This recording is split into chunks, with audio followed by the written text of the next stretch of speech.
വയനാട് വീണ്ടും വന്യജീവി ആക്രമണം ഉണ്ടായിരിക്കുകയാണ്.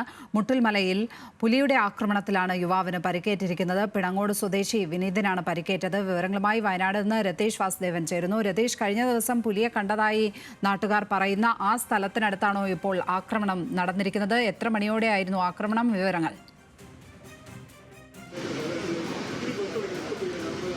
ലക്ഷ്മി, ഇത് ഉച്ചയോടെയാണ് പുലിയുടെ ആക്രമണം ഈ തൊഴിലാളിക്കുണ്ടായത്. അവിടെ കാപ്പിത്തോട്ടത്തിന് മുകളിൽ, കാപ്പിയുടെ മുകളിൽ ഭാഗത്തായിരുന്നു പുലി.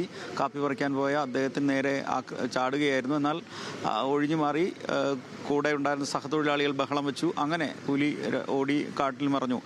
ഇത് വനസമാനമായ എസ്റ്റേറ്റുകളാണ് ഇതിന് സമീപത്തൊക്കെയുള്ളത്. അതുകൊണ്ട് തന്നെ ഈ വന്യമൃഗങ്ങൾ ഇത്തരത്തിൽ അവിടെ അഭയം തേടുന്നത് ഇത്തരം എസ്റ്റേറ്റുകളിലാണ്. ജനവാസ പ്രദേശങ്ങൾക്ക് നടുക്കുള്ള ഇത്തരം എസ്റ്റേറ്റുകളിൽ ഇത്തരത്തിൽ വന്യജീവികൾക്ക് പാർക്കാനുള്ള ഇടമായി മാറുന്നു എന്നതാണ് വലിയ വിമർശനം. അത് ഇന്ന് ഈ അവലോകന യോഗത്തിൽ ഉൾപ്പെടെ വലിയ വിമർശനമായി ഉയർന്നിരുന്നു.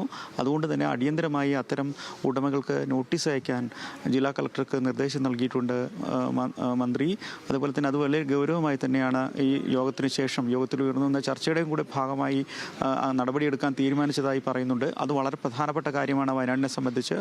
വയനാട്ടിൽ ജനവാസ കേന്ദ്രങ്ങൾക്കിടയിലുള്ള ഇത്തരം വലിയ എസ്റ്റേറ്റുകൾ അവിടെ പ്രവൃത്തി നടക്കാത്തതുകൊണ്ട് വനസമാനമാണ്. വനത്തേക്കാൾ കൂടുതൽ കാടും മറ്റും ആയി വളർന്ന് വലിയ തരത്തിൽ ഈ വന്യജീവികളുടെ ഒരു കേന്ദ്രമായി മാറുന്നു. ഇതാണ് വളരെ പൊടുന്നനെ ജനവാസ കേന്ദ്രങ്ങളിലേക്ക് ഇറങ്ങുന്നത്. അതുകൊണ്ട് തന്നെ വലിയ തരത്തിൽ ഈ വനം വകുപ്പിന് പോലും കൈകാര്യം ചെയ്യാവുന്നതിൻ്റെ അപ്പുറത്തേക്ക് ഈ പ്രശ്നങ്ങൾ, വന്യജീവി ആക്രമണ പ്രശ്നങ്ങളൊക്കെ വളരുന്നു എന്നതുകൂടി ഈ ഘട്ടത്തിൽ ചർച്ച ചെയ്യപ്പെടുന്നുണ്ട്. എന്തായാലും മന്ത്രി ഉൾപ്പെടെ പറഞ്ഞത് ഈ തെരച്ചിൽ അവസാനിപ്പിക്കുന്നില്ല. 6 റേഞ്ചുകളിലായി വലിയ തരത്തിൽ ജനകീയ പങ്കാളിത്തത്തോടെ തെരച്ചിൽ ആരംഭിക്കുന്നു. അതിന് ആധുനികമായ എല്ലാ സൗകര്യങ്ങളും ചെയ്യും.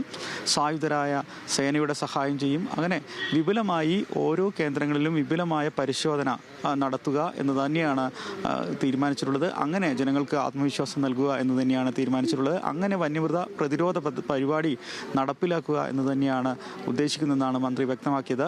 എന്തായാലും പഞ്ചാരക്കൊല്ലിയിലെ ഈ സംഭവത്തോടെ, കടുവ വെടിവെക്കാനുള്ള ഈ തീരുമാനത്തോടെ അല്ലെങ്കിൽ കടുവ ചത്തതോടെ ഈ പ്രശ്നം തീരുന്നില്ല. മറ്റിടങ്ങളിൽ ഇപ്പോൾ വയനാട്ടിൽ കേളക്കവല, പെരുന്തട്ട, അതുപോലെ തന്നെ പലയിടങ്ങളിൽ പടമല തുടങ്ങിയ ഇടങ്ങളിലൊക്കെ കടുവയുടെ സാന്നിധ്യം കണ്ടു, കടുവയുടെ ദൃശ്യങ്ങൾ കണ്ടു.